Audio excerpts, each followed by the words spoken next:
Hello friends, welcome back to my channel SN career. Friends, primary TET target ক্লাসে তোমাদেরকে জানাই স্বাগত। আজকের আমাদের বিষয় হলো পরিবেশ বিজ্ঞান এবং টপিক হলো বাস্তুতন্ত্র। বাস্তুতন্ত্রের এটা দ্বিতীয় ক্লাস। আগের ক্লাসে আমরা বাস্তুতন্ত্র সম্পর্কে অর্থাৎ বাস্তুতন্ত্র কাকে বলে এসব সম্পর্কে জেনেছিলাম। আজকে আমরা জেনে নেব প্রথমে বাস্তুতন্ত্রের উদাহরণ। বাস্তুতন্ত্রের উপাদানগুলি কিভাবে বাস্তুতন্ত্র গঠন করে তা বোঝবার জন্য আমরা একটি পুকুরের বাস্তুতন্ত্রের উদাহরণ এখানে দিলাম। পুকুরের বাস্তুতন্ত্রের কি কি উপাদান দেখো। উপাদান রয়েছে অজৈব উপাদান, জৈব উপাদান বা জীবজাত উপাদান এবং বিয়োজক। এই তিন প্রকার উপাদান নিয়ে পুকুরের বাস্তুতন্ত্র গড়ে উঠেছে। এবার আমরা ডিটেলসে এগুলো সম্পর্কে দেখে নেব। প্রথমে দেখে নেব অজৈব উপাদান সম্পর্কে। আগের ক্লাসে অজৈব উপাদান সম্পর্কে আমরা জেনেছি। অজৈব উপাদানগুলো তাহলে কী কী? মাটি, জল, জলে মিশ্রিত বাতাস যেমন অক্সিজেন, কার্বন ডাই অক্সাইড ইত্যাদি, জলে ও মাটিতে অবস্থিত খনিজ পদার্থ এবং সূর্যালোক। এবার দেখে নেব জীবজাত উপাদান। জীবজাত উপাদানগুলোর মধ্যে পড়ে সমস্ত জীব অর্থাৎ উদ্ভিদ, প্লাঙ্কটন, প্রাণী, প্লাঙ্কটন সমস্ত কিছু। এটা আমি পুকুরের বাস্তুতন্ত্র বলছি। দেখো, এবার জীবজাত উপাদানগুলোকে আবার দুভাগে ভাগ করা হয়েছে। একটা হলো উৎপাদক আর একটা হলো খাদক। উৎপাদক কি না, জলে ভাসমান উদ্ভিদ অর্থাৎ ফাইটোপ্ল্যাঙ্কটন, শ্যাওলা, কচুরিপানা, অন্যান্য নানা ধরনের পানা এবং মূল বিশিষ্ট নিমজ্জিত উদ্ভিদ যারা নিজের খাদ্য নিজে তৈরি করতে পারে তাকে আমরা বলি উৎপাদক বা প্রডিউসার। জলে বা পুকুরের বাস্তুতন্ত্রের মধ্যে এইগুলো হলো উৎপাদক। আর পুকুরের বাস্তুতন্ত্রের খাদকগুলো কী কী? পুকুরের বাস্তুতন্ত্রের খাদকের আবার কতগুলো ভাগ রয়েছে দেখো। প্রাথমিক খাদক, গৌণ খাদক এবং প্রগৌণ খাদক। প্রাথমিক খাদকগুলো কী কী? প্রাথমিক খাদকগুলো হলো প্রাণী, প্লাঙ্কটন, জলজ কীটপতঙ্গ এবং পতঙ্গদের লার্ভা ইত্যাদি। আর গৌণ খাদকগুলো অর্থাৎ যেগুলো প্রাথমিক খাদককে খাদ্য হিসাবে গ্রহণ করে সেগুলো কি? সেগুলো হলো ছোট ছোট মাছ। আর প্রগৌণ খাদকগুলো কি? প্রগৌণ খাদক যারা গৌণ খাদককে খাদ্য হিসাবে গ্রহণ করে সেগুলো হলো বড় বড় মাছ যেমন শোল, শাল, বোয়াল প্রভৃতি হলো প্রগৌণ খাদক। এরপর রয়েছে বিয়োজক। বিয়োজকগুলো কি?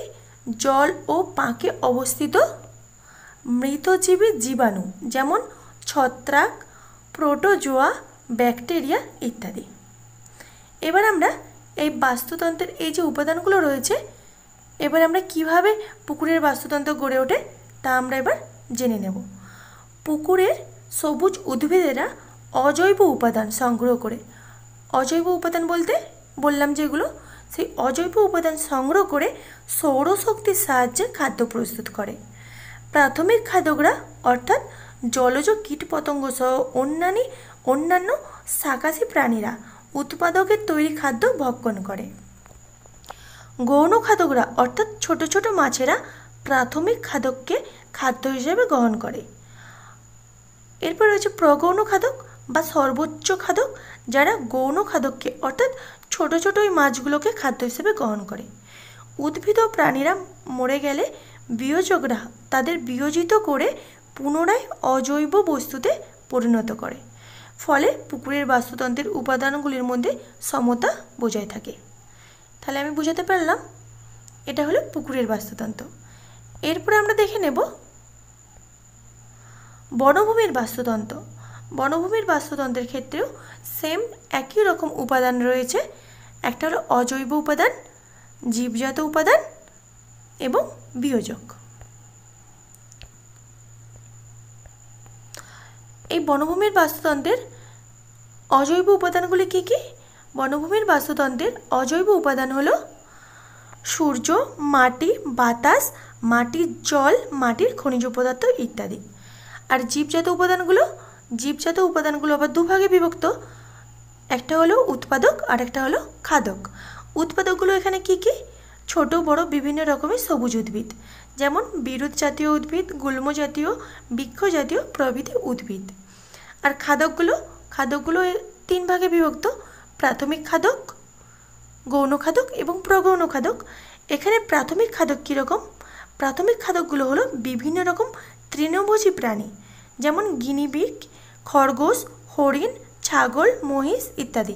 এই প্রাথমিক খাদক, যারা উৎপাদককে খেয়ে বেঁচে থাকে। এরপর রয়েছে গৌণ খাদক। গৌণ খাদকগুলো এখানে কি কি? গৌণ খাদকগুলো হলো ব্যাঙ, ছোট ছোট পাখি যারা কীট পতঙ্গ ভক্ষণ করে, আর ছোট ছোট মাংসাশী প্রাণী যেমন নেকড়ে, হায়না, শিয়াল, এরা ওই গিনিপিগ, খরগোশ ওদেরকে খেয়ে, অর্থাৎ প্রাথমিক শ্রেণীর খাদককে খেয়ে বেঁচে থাকে। এরপর রয়েছে প্রগৌণ খাদক। প্রগৌণ খাদক এগুলো এখানে কি কি? প্রগৌণ খাদক বা সর্বোচ্চ খাদক, যেগুলো হলো বাজ পাখি, ঈগল, বাঘ, সিংহ ইত্যাদি। এগুলো হলো শিকারী প্রাণী। তাহলে এরপর রয়েছে বিয়োজক। বিয়োজক কি? নানা ধরনের ছত্রাক ও ব্যাকটেরিয়া। তাহলে আমরা বনভূমির বাস্তুতন্ত্র সম্পর্কেও জেনে গেলাম। এরপরে জেনে নেব খাদ্য শৃঙ্খল। প্রথমেই রয়েছে দেখো খাদ্য শৃঙ্খল কি। বাস্তুতন্ত্রের উৎপাদক থেকে শুরু করে বিভিন্ন শ্রেণীর খাদকদের মধ্যে একটি সুনির্দিষ্ট সম্পর্ক দেখা যায়। খাদকের মধ্যে বর্তমান এইরকম সুনির্দিষ্ট সম্পর্ককে এক কথায় খাদ্য শৃঙ্খল বলে। বিজ্ঞানী ওডাম 1966 সালে এই খাদ্য শৃঙ্খলের সংজ্ঞা দিতে গিয়ে বলেছেন, উৎপাদক থেকে ক্রমপর্যায়ে খাদক সম্পর্কীয় বিভিন্ন প্রাণীগোষ্ঠীর মধ্যে খাদ্য শক্তির প্রবাহের ধারাবাহিক পদ্ধতিকে খাদ্য শৃঙ্খল বলে। খাদ্য শৃঙ্খল বলতে এমন একটি জীবগোষ্ঠীকে বোঝায় যাদের মধ্যে খাদক সম্পর্কের ভিত্তিতে ধারাবাহিক শক্তি প্রবাহ ঘটে। কিভাবে এই খাদ্য শৃঙ্খল গঠিত হয়? না, উৎপাদক থেকে শুরু করলো প্রথম শ্রেণীর খাদক অর্থাৎ প্রাথমিক খাদক, তারপরে দ্বিতীয় শ্রেণীর খাদক অর্থাৎ গৌণ খাদক এবং তৃতীয় শ্রেণীর খাদক অর্থাৎ প্রগৌণ খাদক। এইভাবে যে শৃঙ্খলের মধ্যে আবদ্ধ থাকে, এটা ধারাবাহিকভাবে ঘটে, এটাই হলো খাদ্য শৃঙ্খল। এবার আমরা একটু জেনে নেব খাদ্য শৃঙ্খল বা ফুড চেইন কিভাবে গঠিত হয়। উৎপাদকরা খাদ্য সংশ্লেষের সময় অর্থাৎ খাদ্য উৎপাদনের সময় সৌরশক্তিকে দেহে রাসায়নিক শক্তিতে রূপান্তরিত করে। এই রাসায়নিক শক্তি আবার খাদ্যের মধ্যে স্থৈতিক শক্তিরূপে আবদ্ধ থাকে। প্রাথমিক শ্রেণীর খাদক যখন ওই উৎপাদককে গ্রহণ করে খাদ্য হিসেবে, তখন উৎপাদক থেকে ওই শক্তি প্রাথমিক শ্রেণীর খাদকের মধ্যে সঞ্চারিত হয়ে যায়। উৎপাদক থেকে প্রাথমিক শ্রেণীর খাদকের মধ্যে সঞ্চারিত হওয়ার পর গৌণ শ্রেণীর খাদক যখন ওই খাদ্যকে খাদ্য হিসেবে গ্রহণ করে, তখন ওই শক্তি গৌণ শ্রেণীর খাদকের মধ্যে সঞ্চারিত হয়ে যায় অর্থাৎ স্থানান্তরিত হয়ে যায়। এবার গৌণ শ্রেণীর খাদককে যখন প্রগৌণ শ্রেণীর খাদক গ্রহণ করে, তখন ওই শক্তি আবার প্রগৌণ শ্রেণীর খাদকের মধ্যে সঞ্চারিত হয়ে যায় বা স্থানান্তরিত হয়ে যায়। এইভাবে শৃঙ্খলের মধ্যে গঠিত হয় খাদ্য শৃঙ্খল। এরপরে আমরা খাদ্য শৃঙ্খলের প্রকার দেখে নেব। খাদ্য শৃঙ্খল প্রধানত 2 ভাগে বিভক্ত। একটি হলো গ্রেজিং বা চারণভূমির, আরেকটি হলো ডেট্রিটাস বা কর্কশ। প্রথমে জেনে নেব এই গ্রেজিং বা চারণভূমির খাদ্য শৃঙ্খল কী। এইরকম খাদ্য শৃঙ্খল উৎপাদক শ্রেণী অর্থাৎ সবুজ উদ্ভিদ থেকে শুরু করে শাকাশী মাংসাশী প্রাণীতে বিস্তৃত হয়। এক্ষেত্রে উৎপাদকরা সৌরশক্তি সংগ্রহ করে সেই শক্তিকে সংশ্লেষিত করে খাদ্য তৈরি করে। সেই খাদ্য প্রাথমিক শ্রেণীর খাদকরা গ্রহণ করে এবং সেই প্রাথমিক শ্রেণীর খাদককে গৌণ শ্রেণীর খাদকরা এবং তারপরে প্রগৌণ শ্রেণীর খাদকরা গ্রহণ করে। এইভাবে এই খাদ্য শৃঙ্খল গঠিত হয়। এরপর রয়েছে ডেট্রিটাস বা কর্কশ খাদ্য শৃঙ্খল।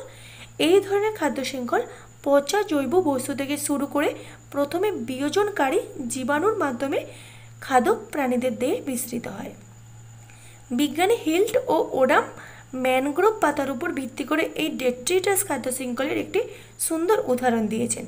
তিনি বলেছেন ম্যানগ্রোভ পাতার অগভীর গরম জলে পড়ে পচে যেত, যার ফলে ওই পাতা জলজ ক্ষুদ্র ক্ষুদ্র প্রাণীরা যেমন প্রোপেপডস, পতঙ্গের লার্ভা, এরা খাদ্য হিসেবে গ্রহণ করে।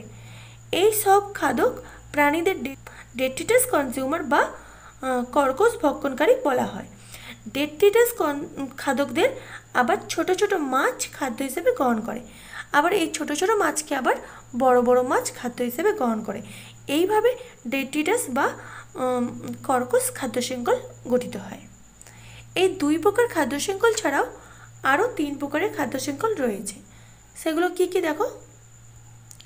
প্রথমে রয়েছে প্রিডেটর বা শিকারজীবী খাদ্য শৃঙ্খল। শিকারজীবী খাদ্য শৃঙ্খল কি?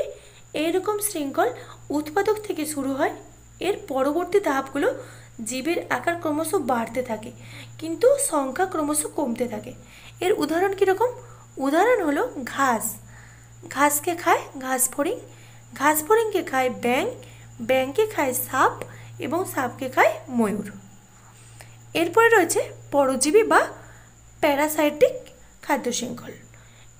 এইরকম খাদ্য শৃঙ্খল বৃহৎ জীব থেকে শুরু করে ক্ষুদ্র জীবে শেষ হয়। কীরকম? এইরকম খাদ্য শৃঙ্খলের উদাহরণ হলো প্রথমে উদ্ভিদ। উদ্ভিদকে খায় মানুষ এবং মানুষের কৃমি। এরপর রয়েছে মৃতজীবী বা স্যাপ্রোফাইটিক। এই মৃতজীবী বা স্যাপ্রোফাইটিক খাদ্য শৃঙ্খল কীরকম? এইরকম শৃঙ্খল মৃতজীবী থেকে শুরু করে ব্যাকটেরিয়াতে শেষ হয়, যেমন জৈব বস্তু। এই জৈব বস্তুকে খায় কেঁচো এবং কেঁচোকে খায় বিভিন্ন ব্যাকটেরিয়া। এইভাবে এই খাদ্য শৃঙ্খলগুলো গঠিত হয়েছে। ফ্রেন্ডস, ভিডিওটা এই পর্যন্তই। যদি ভালো লাগে প্লিজ একটা লাইক করবে এবং কমেন্ট বক্সে জানাবে। আর যারা ভিডিওটা নতুন দেখছো তারা প্লিজ চ্যানেলটাকে সাবস্ক্রাইব করে পাশে থাকা বেল আইকনটা প্রেস করে অল নোটিফিকেশনটা অন করে দেবে।